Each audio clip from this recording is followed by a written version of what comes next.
Hey everybody, this is Brian back with another episode of Grief to Growth. And today I've got with me Andre Djordjevicth. Andre is a resident of Cardiff. He is an esteemed spiritualist medium. He's a healer, he's a trance medium, and he's a tutor at Arthur Findlay College. And if some of that goes over your head, don't worry. We're going to talk about what Arthur Findlay College is, what trance mediumship is, and all that stuff.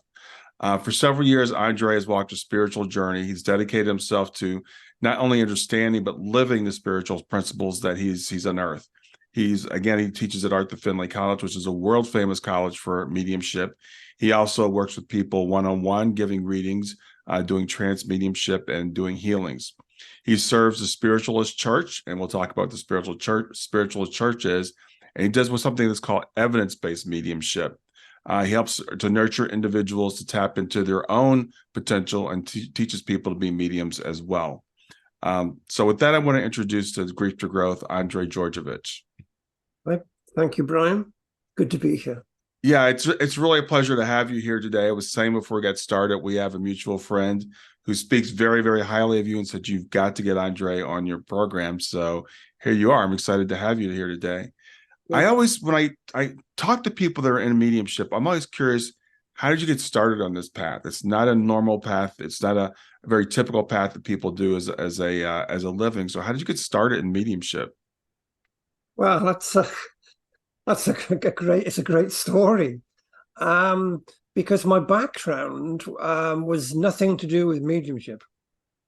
I wasn't one of these people that saw spirit as a child, you know. I knew nothing about mediumship, nothing about the spirit world. I owned a steel company. I was managing director of a steel company. So I was very much following a pathway of industry.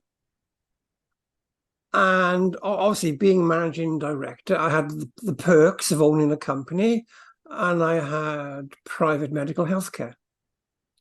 And I would take clients out for lunch, we'd play tennis, play squash. And one day I damaged my cartilage in my knee. And a friend of mine that night said, "Oh, tomorrow Fred the healer is coming around. He can have a look at your knee for you." I said, "Don't be stupid." I said, I have private medical health care, and I will go to Bupa or whatever it was. I can't remember. Okay. Well, I never went to Bupa.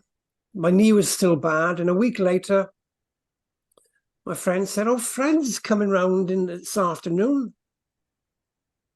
And that morning, I'd gone to the opticians to get my first pair of bifocal glasses. You know, the ones where you look down to read. So I said, okay. I said, I'm going to sort this Fred out. I've had enough of this Fred guy. So I get my new glasses. I go back to my friend's house. I say, okay, I got some money. How much does he want? No, it's free. No, I'm in business. I said, don't be stupid. Nothing's free.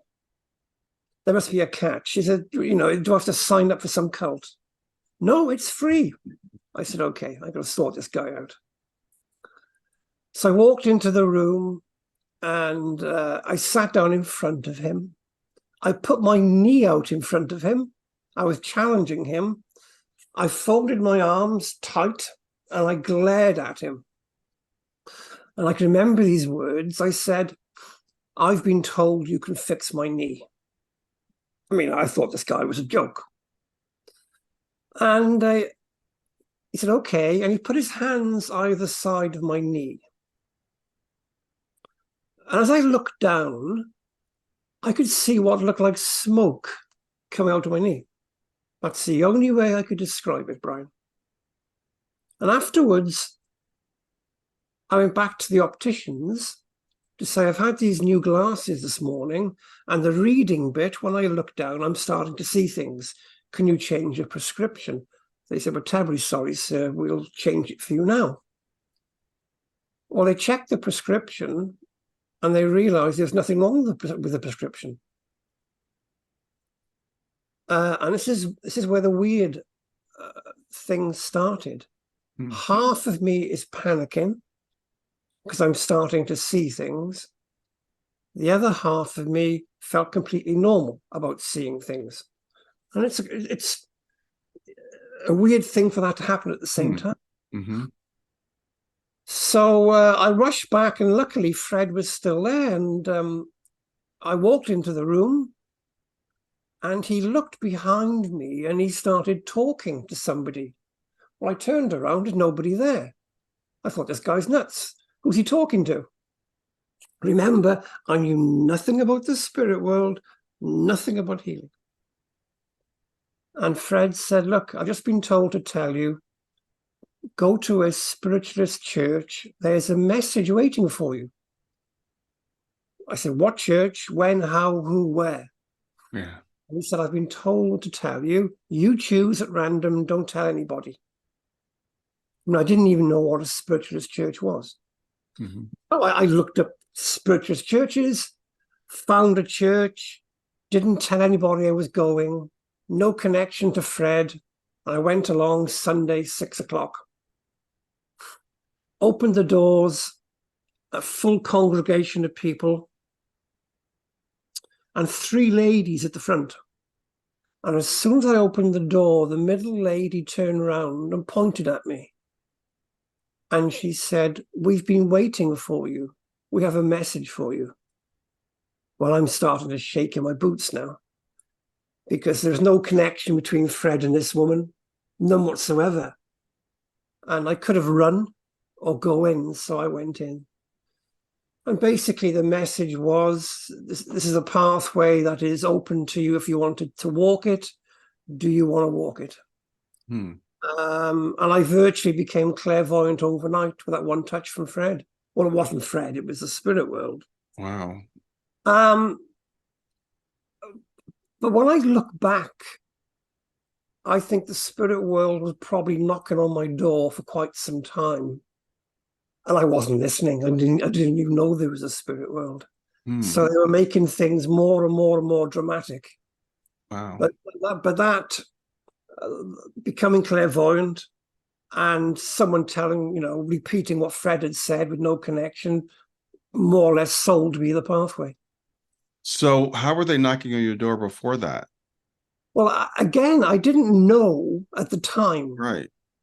I didn't know at the time. But looking back, I was in business and I was good at what I did. When I was interviewing staff, for instance, I'd have a board of directors with me, and there'd be CVs of all the candidates, and people would walk in, and I would say, "He's the one," and they say, "Well, how do you know? Have you got ready CV?" I said, I don't know. I don't need to read your CV. No, I just thought I was a clever businessman, making clever business decisions. That's what I thought at the time. Sure. How could I be any different?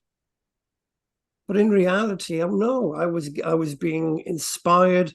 I was exercising my psychic senses. Mm-hmm. I didn't even know I had. Wow, that's fascinating. So how about your knee? Was your knee healed at the time? No, my knee's still bad. Oh, oh wow. Again, and this is perhaps something good about healing, we get drawn to healers for maybe a problem that we think that we want to have cured. Huh. Maybe the reason is there's something else that needs to be addressed. And in my case, it was certainly to feel the touch of the spirit world, to awaken something within me. That is fascinating because, I know people, sometimes go to healers and we say, well, the healing didn't work. My knee is still bad or my elbow is still bad. Because we're so fixated on the physical symptoms. I've got a bad elbow. I'm going for healing. Maybe I know that the healing will work, but maybe not in the way that you think it's going to work. Interesting. So with the clairvoyance, when did you realize that this is something that you wanted to do, to teach and to go into it as fully as you have? Well, again, everything is about reflection and looking back, Mm-hmm. I want to go back to my teenage years. And I was in school, and I always wanted to be a teacher. Well, I just had this feeling I wanted to teach. That's what I wanted to do.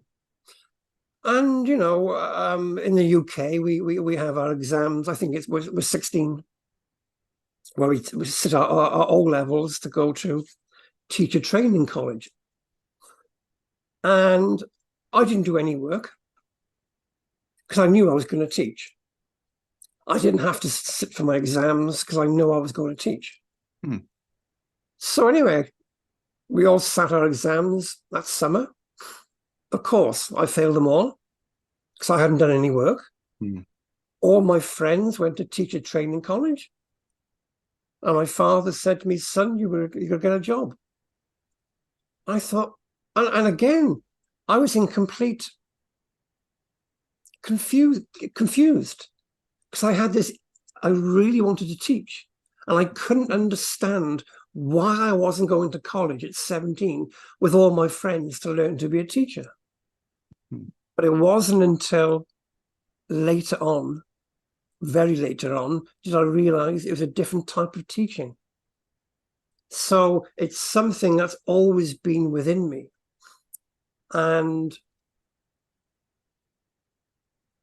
I teach in an altered state. I teach in a trance state.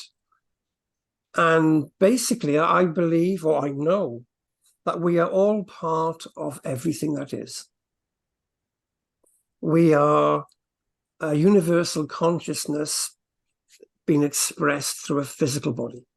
And we can tap into any aspect of universal consciousness, whatever resonates with us.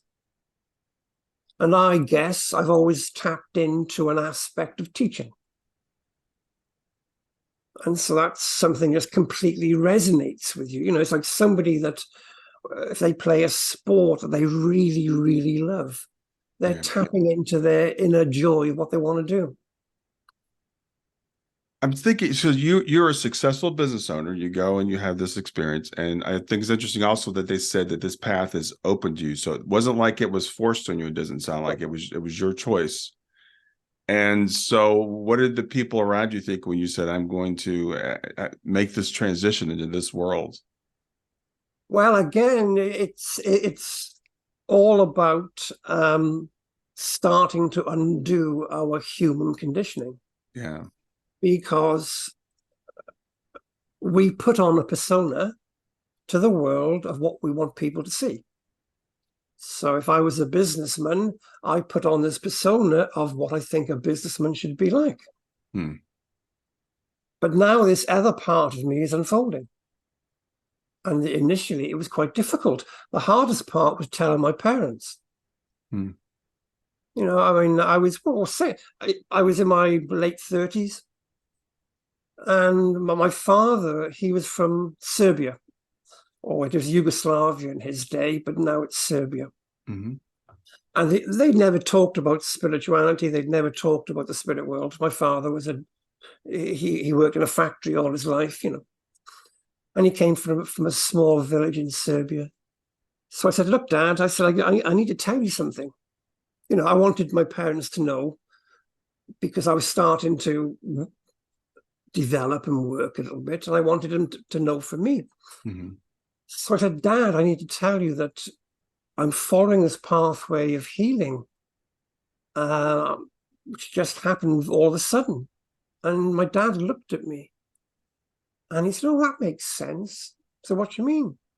He said, well, your grandmother was the healer for the village. Oh, wow. Auntie was the seer.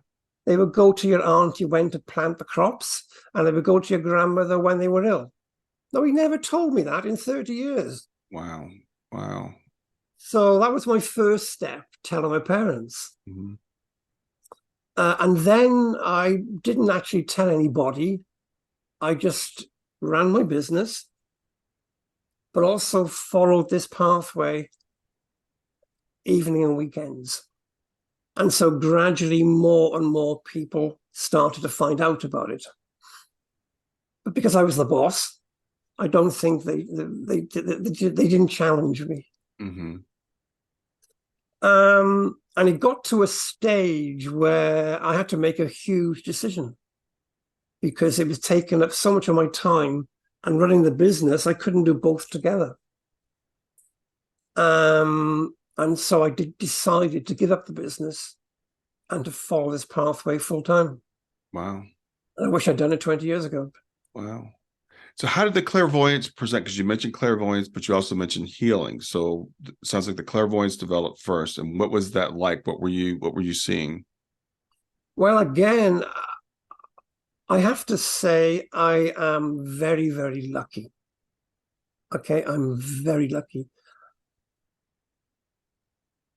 The very first thing when something new happens to you, you want to find out what do I do? What's the next step? There's this thing that's happened. Mm-hmm. What do I do with it? So you start asking people, what do you do? Meditate. I didn't even know what meditate was. So I thought, okay. So I started to meditate. But what happened, this is crazy. When I closed my eyes to meditate, I got taken, and I can only describe it as taken, to a place that resembled the world of Avatar. You know Avatar, that film? Yes, absolutely. Yeah. I, first day, closed my eyes and I was in Avatar land. Oh, wow. Yeah. And then these beings of light, so I can only describe them. They weren't human, but they were this intelligent beings of light. Mm-hmm. Showed me things. And I sat for an hour to 2 hours a day for 2 years because I was having these unbelievable experiences. Sure. Yeah. So after about a year of this, I started to talk to people. Are you meditating? And they say, no, it's boring. I said, what do you mean boring? Don't you get taken to this world? Don't you have these intelligent beings show you stuff? They said, what strange world? What stuff? Wow. Oh, so I realized I was having a totally different experience. Absolutely. So the clairvoyance initially helped me to process all the information that this intelligence was sharing with me. Mm-hmm. Then I had to decide how I was going to present that information. So in other words, I had this information, I had this knowledge, I had this connection to this intelligence. Mm-hmm. Next stage, what do you do with it? How do you express that? So I started off by expressing it as healing. Oh. That's how I started, because healing is what's known as a passive mediumship. So in other words, you don't actively do anything in the healing session. You just become the healing intelligence that you're connecting to. And then the healing intelligence just manifests through you automatically. Hmm. So healing was my very first way of expressing this spirituality. So were these beings giving you information? You know, you were spending quite a bit of time with them. Were they telling you about the spirit world, about our world? What were they expressing to you? Oh, well, again, it's very difficult for me to explain the process. Mm-hmm. Okay, and I'll try to explain the process because how the information is transferred is you become part of that journey. You become part of what they are showing you. And then you just know things. Mm. And so very early on, they showed me a healing process of just actually learning to become the healing intelligence. And they would just show various ways that they do it by just accessing different aspects of universal consciousness, depending on what's required.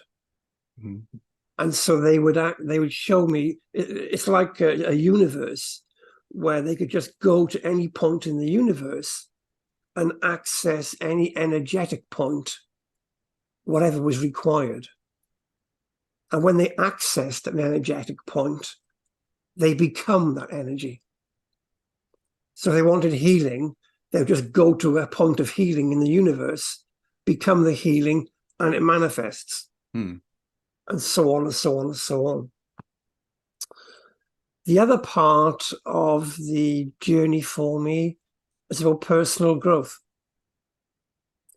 undoing all our human conditioning, because we are totally conditioned. We are totally working through a way that our parents have taught us, our religious teachers have taught us, our teachers in school have taught us, and maybe that reality isn't exactly what we need. So part of my growth is undoing a lot of the things I've been told, certainly about mediumship. Yeah. I think that's true for all of us. You know, we have all been, as you said, programmed in a certain sense, and we all put on these masks and we walk around, and people expect us to wear the masks, and we say we decide we want to take it off. They're not usually very happy about it. Well, I deal with a lot of couples who are having problems in their relationships, and I, from experience, I would say most of them have that problem. They've put on a mask of what they think their partner wants to see, which is great for a year or maybe 2. But when they revert to being what they want to be and who they really are, their partner says, "What's happened? You changed. You're not the person I married. You're not the person I fell in love with. You're a totally different person." But they're only being themselves. Right. As you said, they're no longer presenting that mask that they presented at the beginning. Right. So I'm assuming that you initially did your healing and your mediumship probably in the Spiritualist church. Is that correct? Yeah, I started 100% in the Spiritualist church. And for people that don't know, could you tell them what the Spiritualist church is? Because it's not as big here as it is in the UK. Yeah, well, basically, a Spiritualist church is basically like a church service where there are prayers, there is some philosophy, but also spiritualists believe that there is no death, and that when the physical body dies, you actually don't die. You move on as an individual energy, starting the rest of the next part of your journey. So in a Spiritualist church, rather than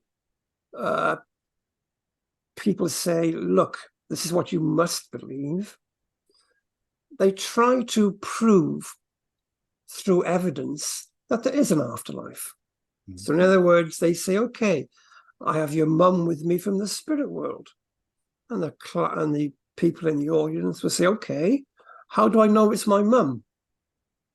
And so they would have to provide some evidence to say, "Well, this lady's name is Joanna, and she has got dark hair, and she worked as a nurse." And by providing that factual evidence, it gives the people in the audience not only comfort that their loved ones are not dead, they are still alive, but also that they are never going to die. And maybe that's perhaps more important, because once you really know you can't die and there is no death, I think your life changes completely. Oh, absolutely. And that brings us to, I was going to ask you to describe evidential mediumship, because again, I think it's a little bit different in the UK than it is here. From my understanding, is like it's really emphasized in the UK to provide evidence. And I know a lot of people in the US are skeptical about mediumship because they say, well, you just say general things. So can you maybe talk about the evidence in a spiritualist church and why it's so important? Yeah, one of the biggest problems that spiritualism has, Brian, is that there's not enough good mediums that can give factual evidence, okay? That's a major problem, you know. I would love it to be in a situation where anybody can go at any time to any spiritualist church and have factual information all the time. It's not quite there. It doesn't always happen. And I understand how some people go, and even in the UK, they go and there's this general talk which doesn't really prove a lot. But my training was with the British National Union, the SNU. And part of their tenets, part of their philosophy is you have to provide evidence before you can even go on to give a message from the spirit world. Because anybody can say they're giving a message from the spirit world. So we endeavor to try to give as much information so the person in the church is fully happy. Yeah, that is my mum, that is my dad, that is my child. And that evidence can come in different ways. It can come in names. Personality is very easy to do because you feel the personality of the person. Relationship, job, hobbies, method of passing, shared memories is another one. And so yeah, initially we try to prove that evidence first, and then if it's a message, then bring a message. But I think things are changing, Brian, and I'll tell you what I'm trying to do. I teach something that is called, because I specialize in trance,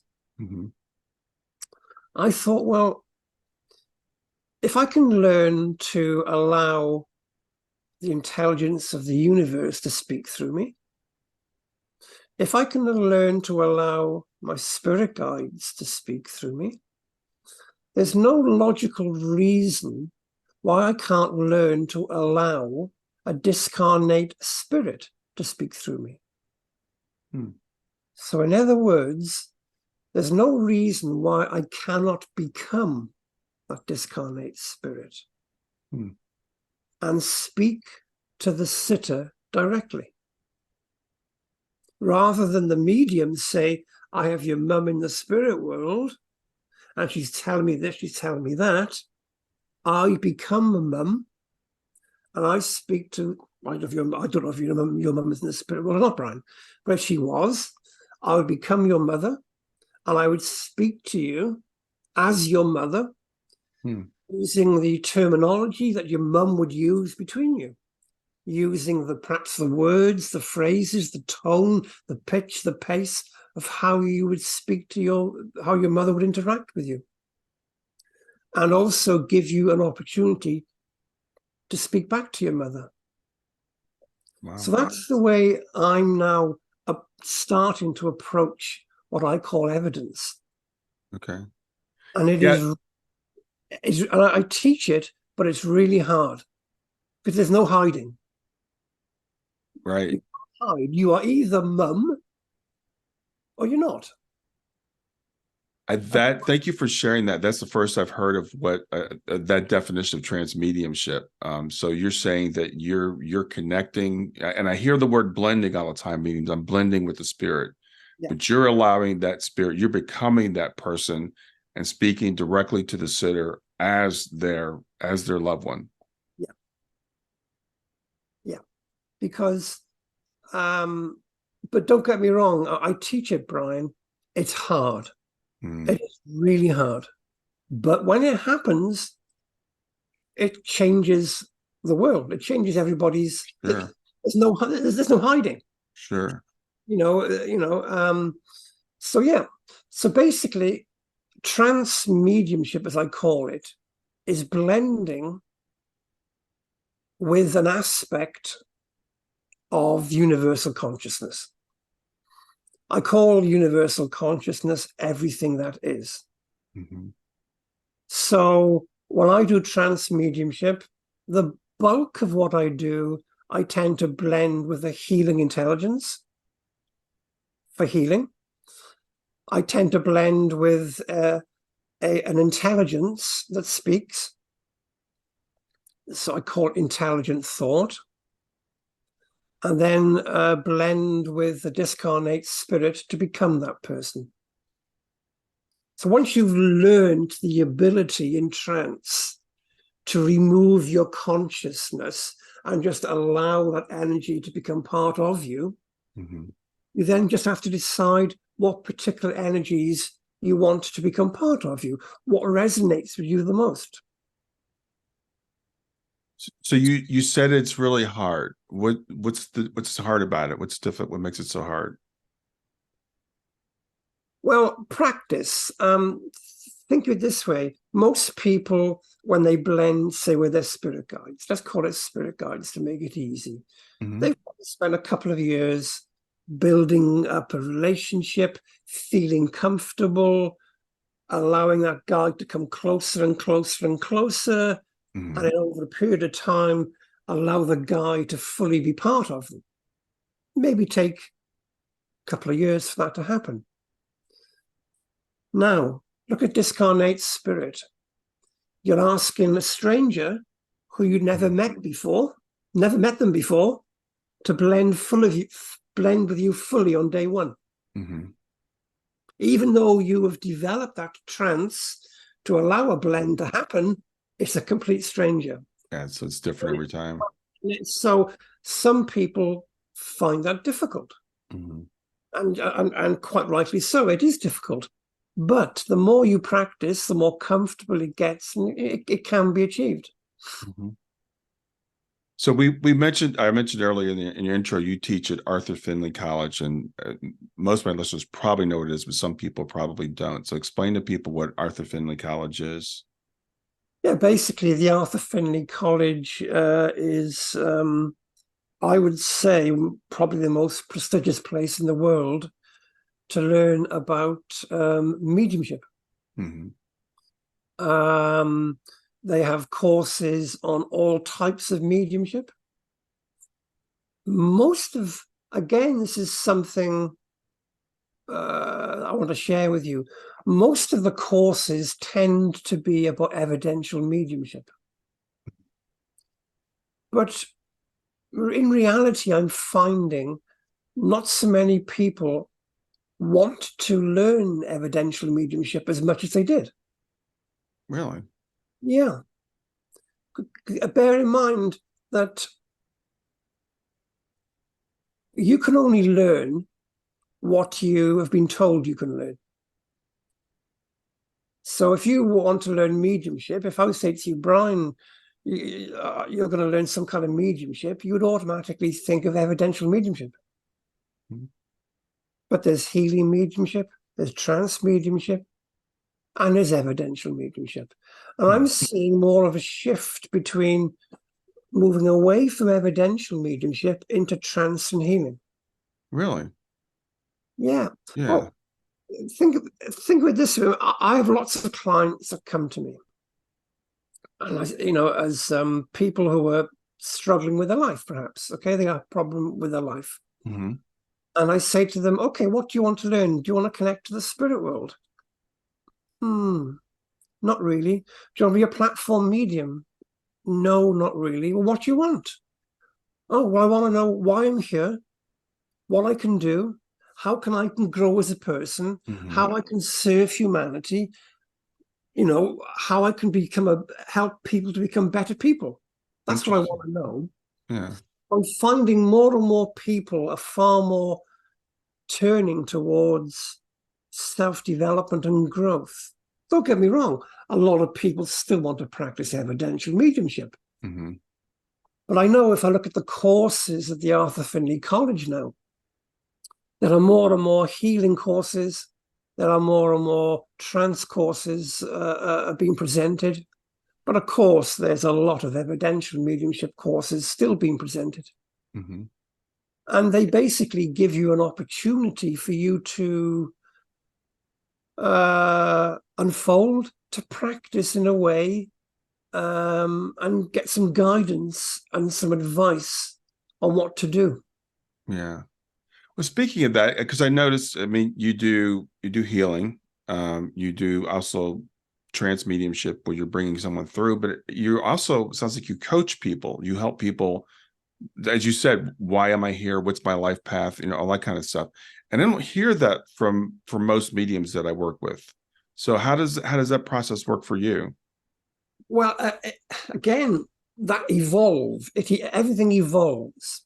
I started off very much teaching evidential mediumship, healing, and trance mediumship.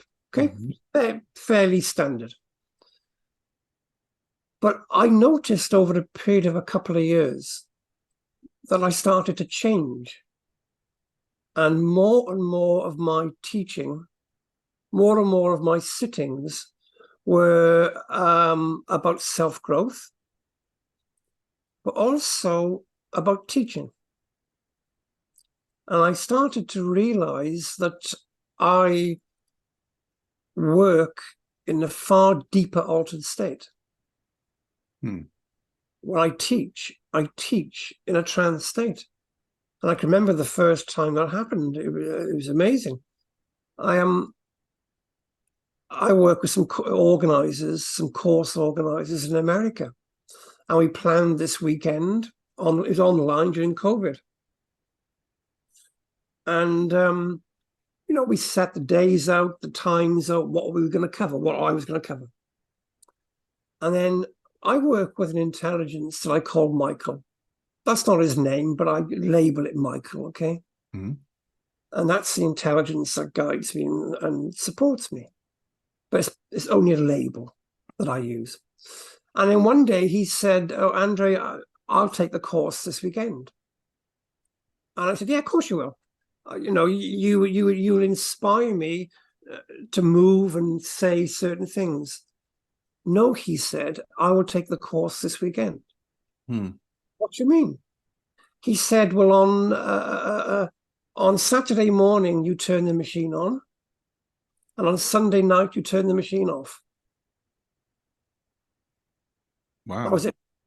And all of a sudden, I'm emailing America. "Can we change the weekend?" "Yeah, what do you want to change around? Any time slots you want to make different?" I said, "No. Can we change it where I will do it in trance?" And again, huge decision to make. I could have said no. Yeah, right. All of a sudden, I'm good at what I do. I'm a good tutor. I plan things out. All of a sudden, I've been asked to put all that to one side and just allow the intelligence of the universe to teach. And that's the best thing I ever did. Wow. And that has now evolved again into what I teach is called transformational spiritual life coaching. And what I do and what I teach is to, first of all, teach people to be able to go into the trance state. And then get people to allow the intelligence of the universe to analyze the client and to manifest for that client whatever they need. Because normally, we, as humans, we like to control everything. Somebody comes to you, "I got a problem." "Oh, I'll give you some healing." But how do we know that they need healing? That's a human thing. That's a human thought. And so I'm teaching this to allow people to completely surrender to the intelligence of the universe and let the intelligence of the universe decide what the person needs to experience to grow or to get better. Is it a pure energetic healing? Is it trance-speaking, words of wisdom? Is it trance-evidential, where discarnate spirit comes in to say hello? Is it learning them to be a coach and to guide others into a process? And I get people to trust in the intelligence to call the shots, not the medium or not the teacher. Interesting. Yeah, I've never heard of that. That sounds fascinating, and something actually, frankly, of great interest to me. I have a lot of good friends that are mediums, and I'm trying to learn to rely more on my own intuition. And I think it's kind of like you were saying earlier, though. We all have this certain level of intuition, that is with us during our lives, but we don't call it that. We just say, like, well, I feel like I knew this, or I knew the right thing to say, and not realizing that it is coming from from some other intelligence. Exactly. Yeah, it's part of us, and perhaps that's one of the first things we all have to learn. I was so naive when I first started developing. I thought I'd have two minds. I thought I'd have Andrej's mind with my thoughts, and then a separate mind with the thoughts of the spirit world. Doesn't happen that way. It all happens in your mind. Interesting. Yeah. And I was taught very early on, especially for trance speaking, that I would go into a sleep-like state. I would not know what was happening. And when I was in a sleep-like state in trance, the spirit world would speak through me. Okay, so I'm sitting. I'm in quite a deep altered state. And then one day, Michael says, I want to speak. And I said, you can't, it's not allowed.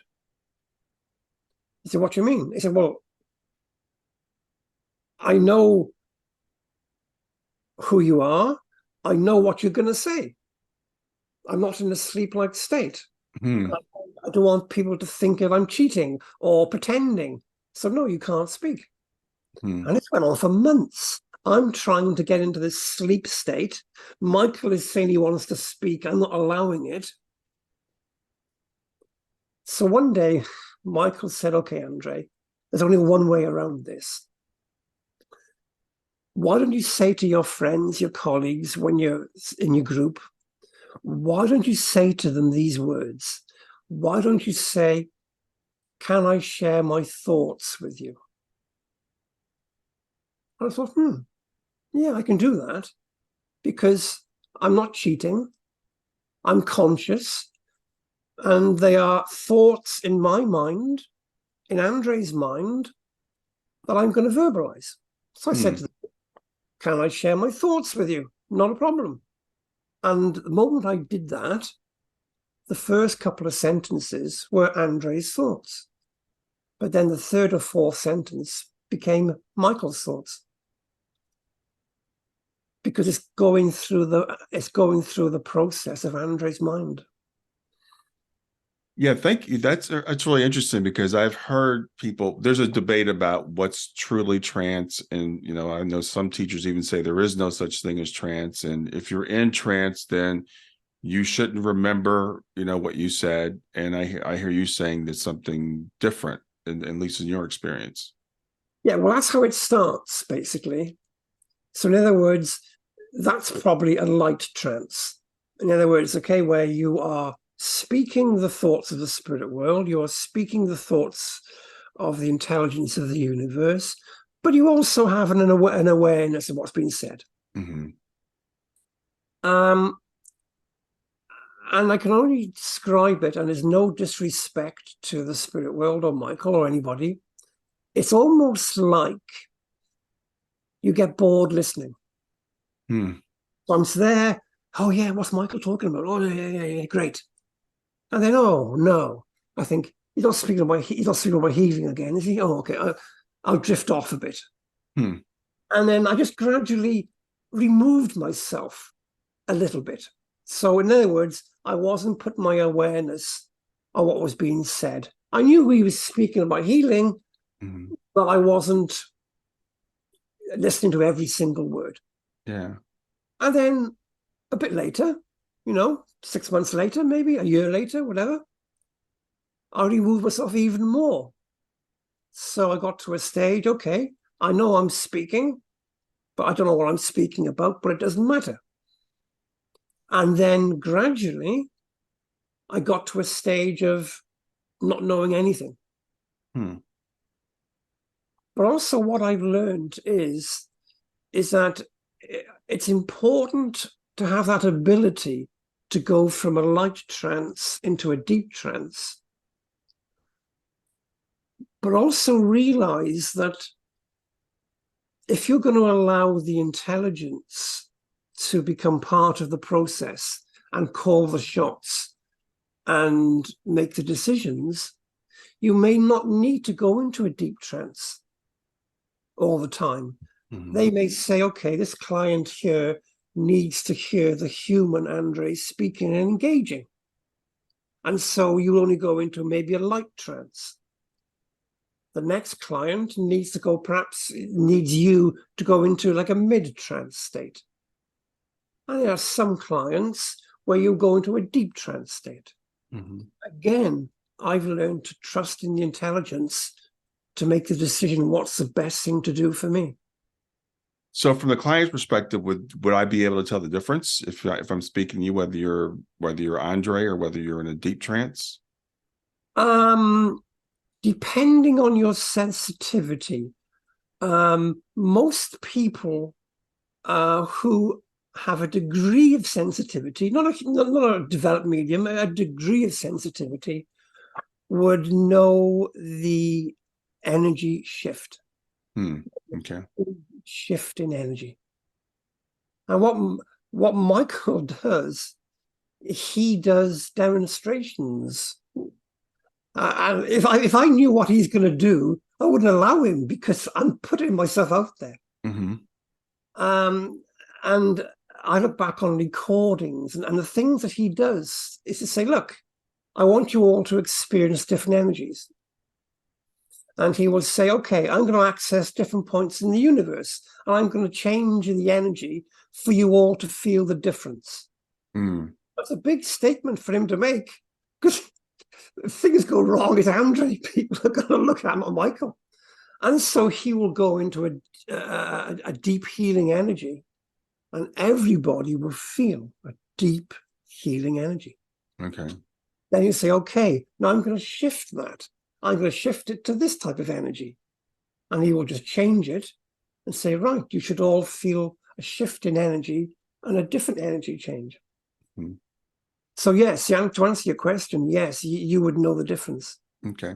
Well, I was thinking about like, I just read the Seth books recently, and Jane Roberts, when she would do Seth, she'd take off her glasses and her voice would change. And I've seen other mediums, female mediums, for example, that'll actually speak in a male voice. So I've seen people do things like that. But with you, your experience is not that dramatic. When Michael's coming through, it's not like you completely change personalities.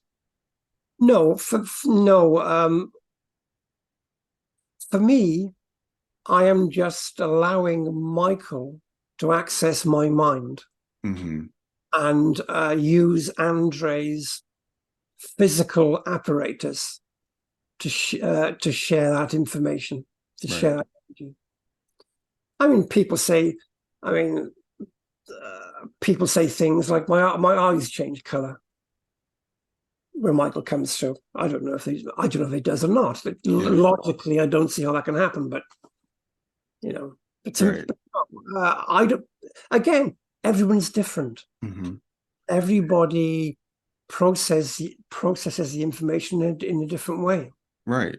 I think it's important. I think we have to respect other people's experiences. I hear so many people say, well, this is impossible. I have an acquaintance who's a medium and she can shift very quickly. and start channeling other beings. Other people said, well, no, you can't channel that quickly. It takes, half an hour, or it takes whatever amount of time to get into that. So we try to limit other people's experiences, which I think is a mistake. Oh, yeah. I mean, it's all down to the development of the trance medium. I mean, I've been doing this for 30 years. Mm-hmm. I can quickly go into a trance state Mm-hmm. and quickly come out of a trance state. Whereas when I first started, in my early years, it took me 15, 20 minutes. Mm-hmm. Mm-hmm. Now it takes me 3 or 4. Okay. So we started off and talked about your story, which I think is really fascinating because you said, I didn't see spirit as a child. And I've talked to a lot of mediums who did, they start off seeing it. But then when I hear about your background, it sounds like you at least had latent ability because it comes through your family. And I've seen that seems to be a common theme too with people that are really highly developed. It seems like there's a almost a genetic component to it. So do you think, can anybody learn to become a medium if someone goes to Arthur Findlay and dedicates himself, or is there a certain amount of innate ability that you have to have? Well, I think anybody can do anything to a certain level. It's like football, okay? And everybody can play football, okay? Anybody can play football. Mm-hmm. But some people play football better than others. Yeah. And people can train as hard as each other. They can all have the exact same amount of training, the exact same amount of willpower, but some people will shine more than others. Right. And I think it's the same as mediumship. I think everybody can practice their psychic ability to a certain level. But I think everybody has different. I don't want to use the word gifts. Everyone has different abilities in life. Mm-hmm. Some are more trainable than others. Mm-hmm. So I don't think anybody can become a medium. I think to become an effective medium, I think it has to be something within you. But it doesn't stop anybody from practicing and being able to do it to a certain degree.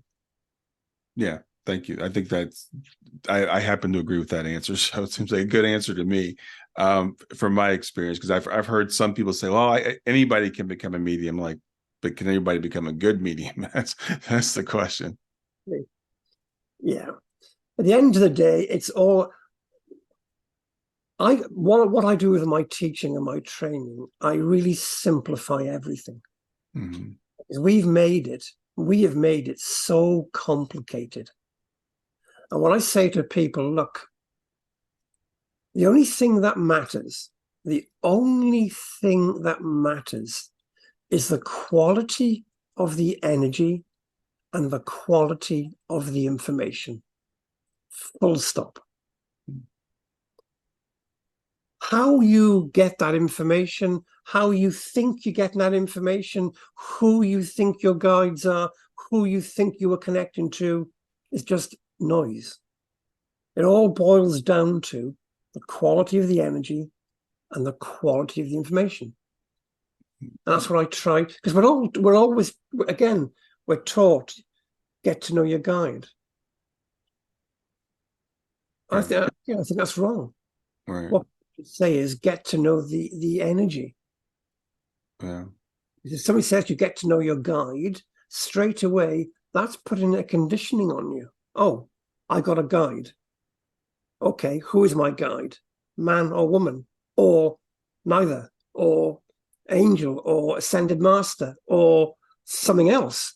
Mm-hmm. And all of a sudden, what should be a simple process of get to know the energy has evolved into this huge process of who is my guide? Where did he come from? What does he do? Does it matter?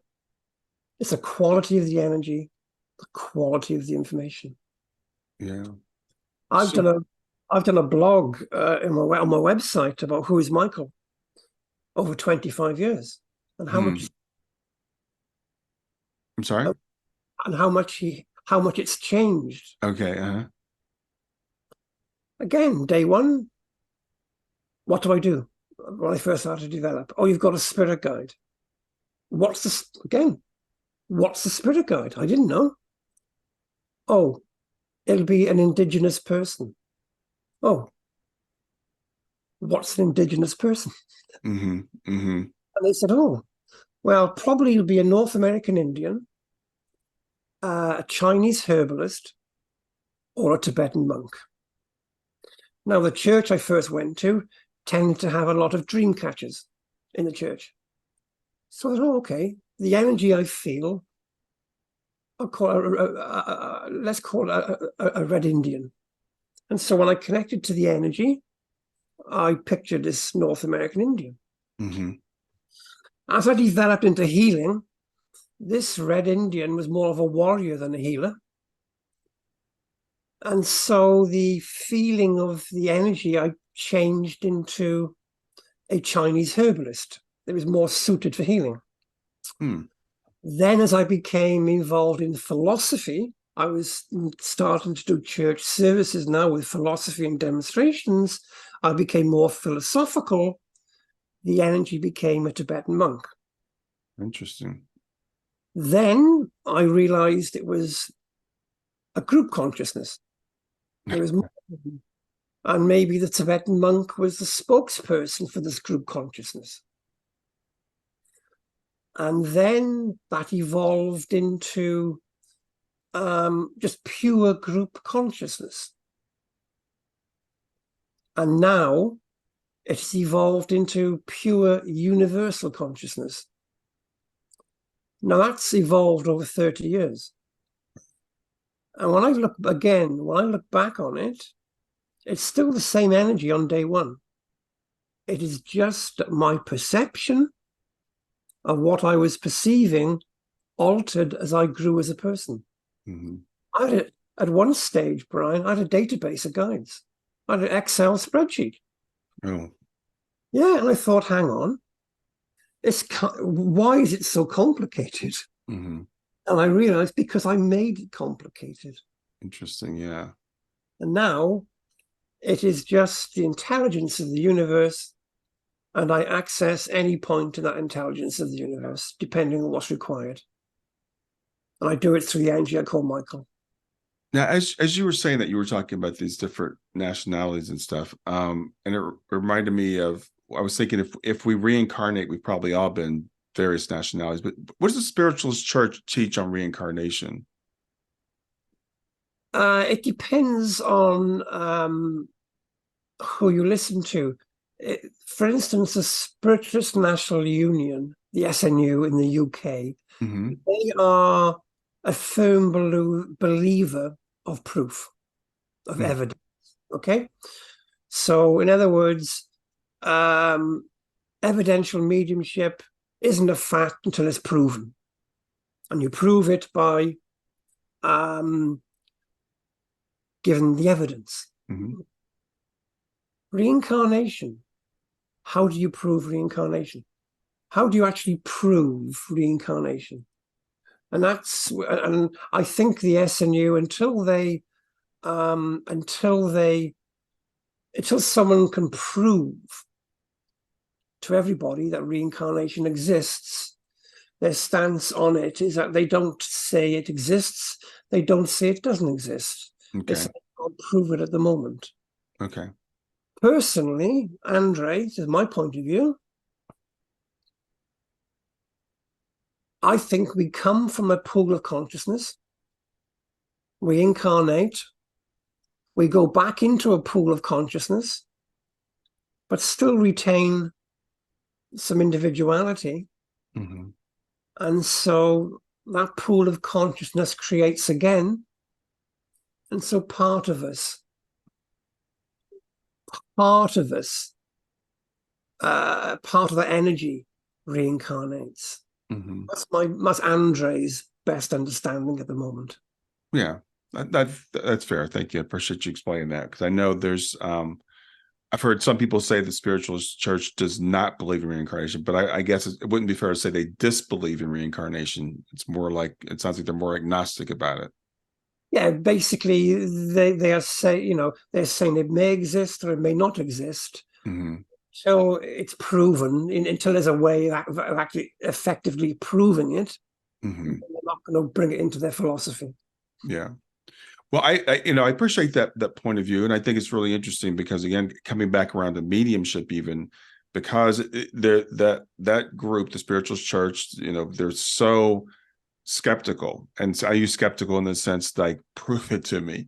So when it comes to mediumship, because again, a lot of people here, unfortunately, we don't have the standards that you guys have in the UK in terms of mediumship. We have a lot of terrible people running around saying that they're mediums. And we don't really have too much of a certification process for mediums.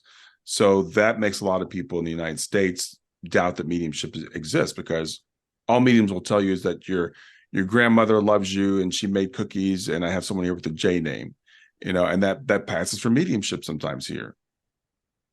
Well, it's pointless, isn't it? Yeah. It doesn't do anything. Right. But I'm leaning more to the fact that people need to understand that to move forward in life, they have to start to make their own decisions for themselves.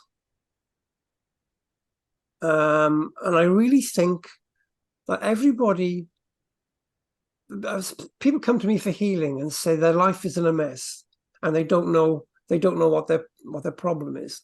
I say, yes, you do. You know what the problem is, but you haven't got the clarity, or you haven't got the strength to make a decision, to make changes in your life. Certainly from a healing point of view, a lot of people need clarity and strength.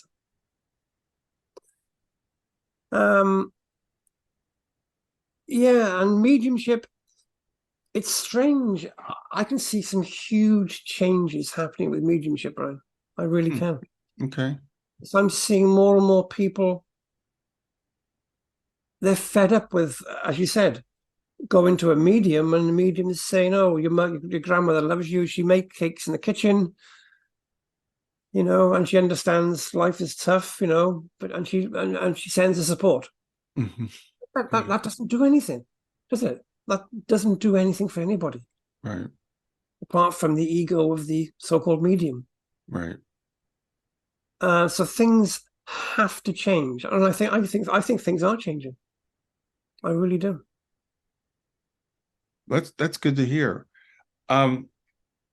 So tell me, how can people reach out to you, and do you still do medium readings for people? I know you do healing. So what services do you offer people, and how can people find you? So basically, I do everything through my website. I would say 75% of what I do is teaching.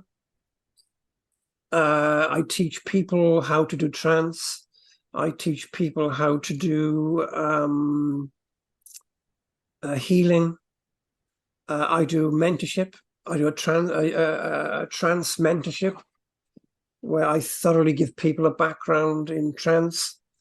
I do a mentorship on transformational spiritual life coaching to train people to be able to allow the intelligence to work through them. I do one-to-one coaching or one-to-one healing, all online through my website.